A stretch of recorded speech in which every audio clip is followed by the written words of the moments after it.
it, Sarah. All day. Hell yeah. Arm wrestling's about to take place. Yeah.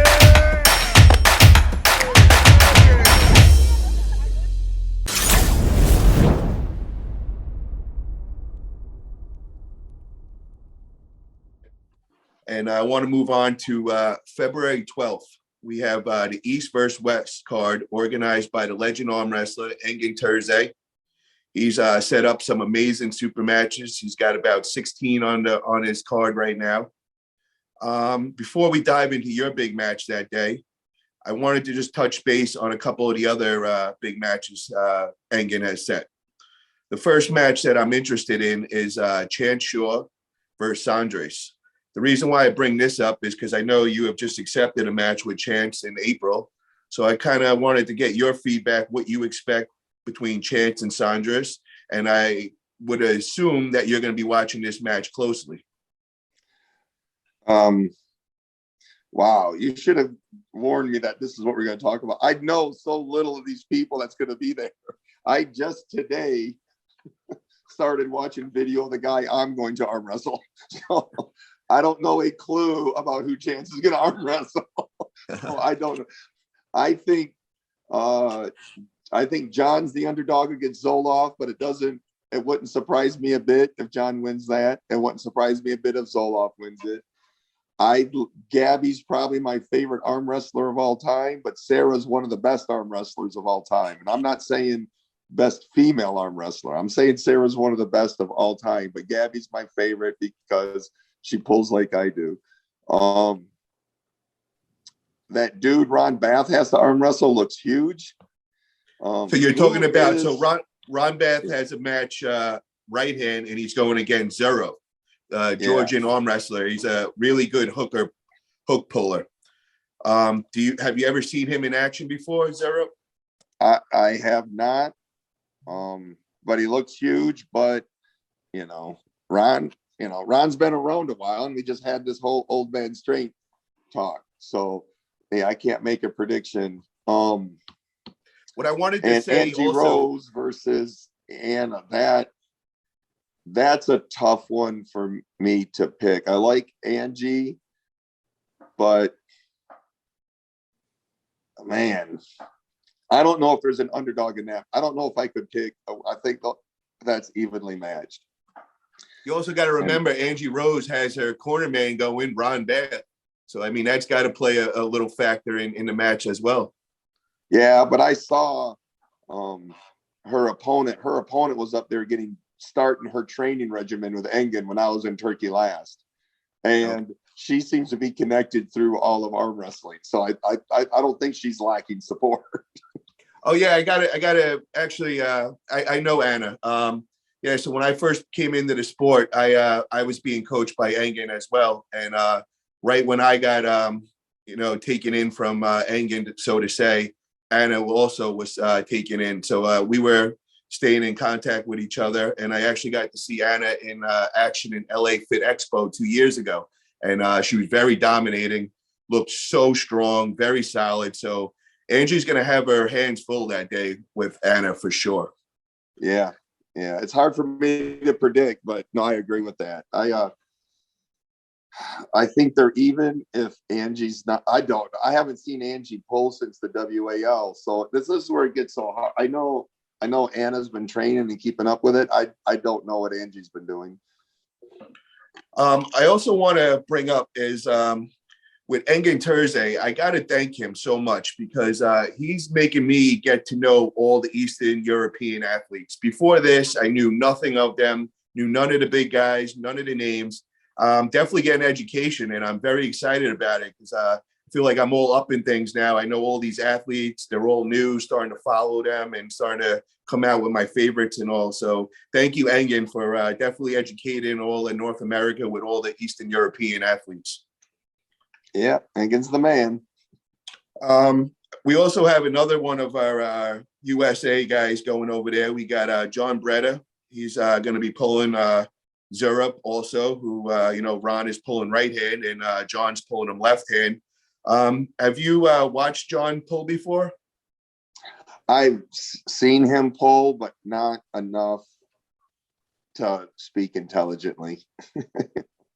I'm really interested in that match because I know John is one of the top left hands 220 and under class in the United States. So it's going to be real interesting to see. And I believe he's around third or fourth ranked or whatever. It's definitely going to be good to see how we in North America rank up against the world stage. So I'm definitely interested in that match. And another big match that I'm very, very interested in, just because I know Engin Terzi, being from Turkey and all, he's got his top guy, Arif Erdem, which is the WAF champion, current WAF champion, and he's going against Ermes Gasparini, right hand. So I'm very excited about this match. And what do you expect from that? Do you know of these two athletes? I obviously know Ermes. I also know Engin doesn't set up a match unless he thinks it's incredibly close.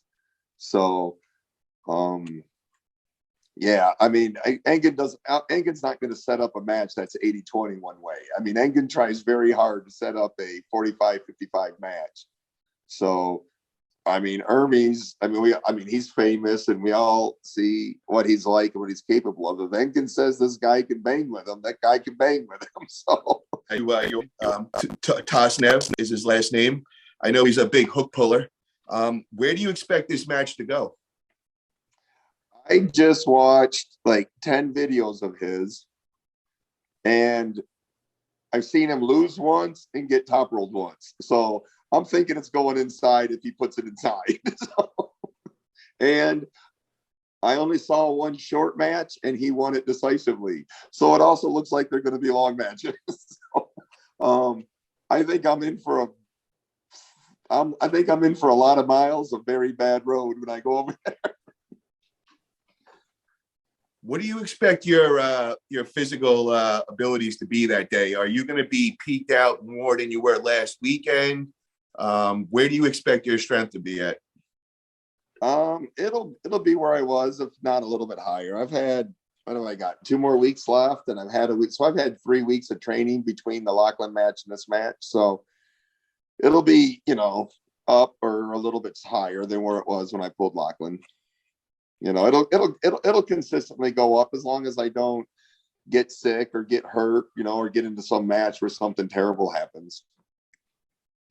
Now, how do you plan to peak all the time with taking these matches one after the other? Is there any kind of method behind this madness of just, pulling every month these big super matches? See, you got to go to my channel, Paul. You got to watch the videos. Max effort days on Wednesday. Every Wednesday, I'm prepared to max out. So the week that my matches are on Saturday. So if I skip a Wednesday max effort day, I've got 3 or 4 days to prepare to max out on Saturday. You prepare yourself. There's no like tapering or cycling to it. I'm used to going red line max effort every single Wednesday. So. You are epitome of a true warrior, brother. I just got to say that. I mean, there's not too many pullers that talk like this. You bring it each time, and I definitely respect that about you. There's not too many pullers who talk like this yet, but I am slowly converting them. I brought the world JM presses. I brought the arm wrestling world Westside Barbell. I got people talking vectors instead of angles. I got a few more things to leave my legacy with. And don't forget the Miller time. The Miller, and we don't talk about whether the buckle matters or not anymore. And so I'm glad we put that old nastiness to bed. There you go, setting your ways, brother. I love it. Do you see your match with Yordan going inside into a hook? Yes, going into a hook, going in deep, and sitting there for about 15 or 20 seconds. So. Do you like your chances of going inside with him? Do I like what?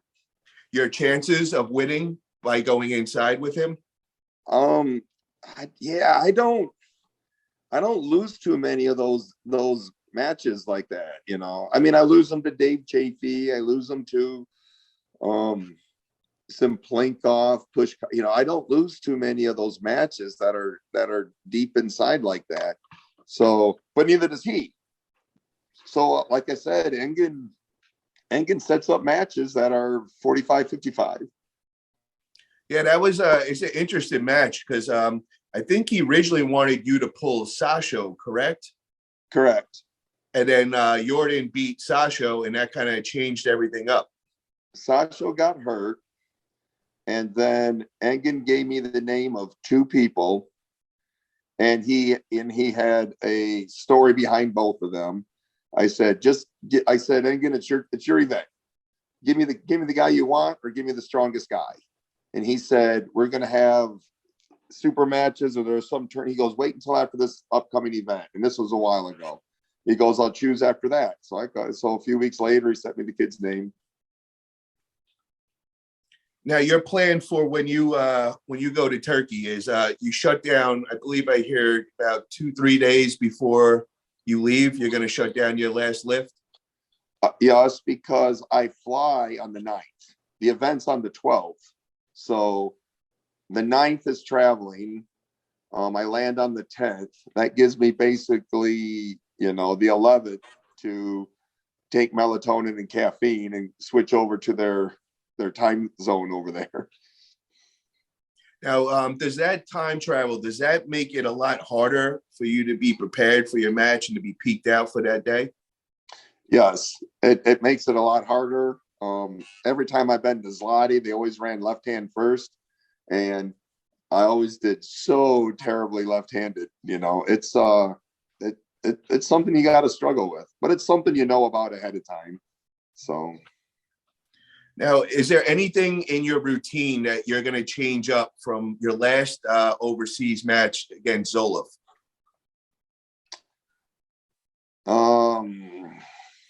Yeah, but I made that change a year ago.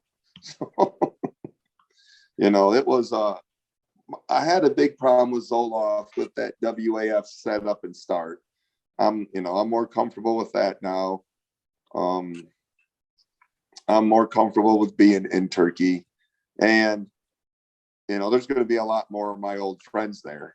John's going to be there, Ron's going to be there. I mean, it's going to be like, hey, Yoko, we're putting the band back together. So, I mean, it'll be a lot different this time. What was the biggest thing for you with that setup? What did you have to work on? What was uncomfortable that first time for you? You're completely fully loaded, and then the go comes out of nowhere. I don't know how these guys launch so quick. I have no warning that the go's coming, and these guys just take off out of the gates. It's mind blowing for me how unprepared I am for when go starts. I love the WL setup. To me, that's the fairest, most equal setup and way of starting an arm wrestling match. The WAF setup where you're fully loaded and they're twisting you and they're yelling at your shoulders and your elbows and your hands and your wrist and go. It's like, what the hell? So what did you change? What did you change to work on that? What have you been doing to make yourself more prepared for that? Just that explosion. I've pulled in that somehow, and some of it's mental, and I'm visualizing how that's going to go.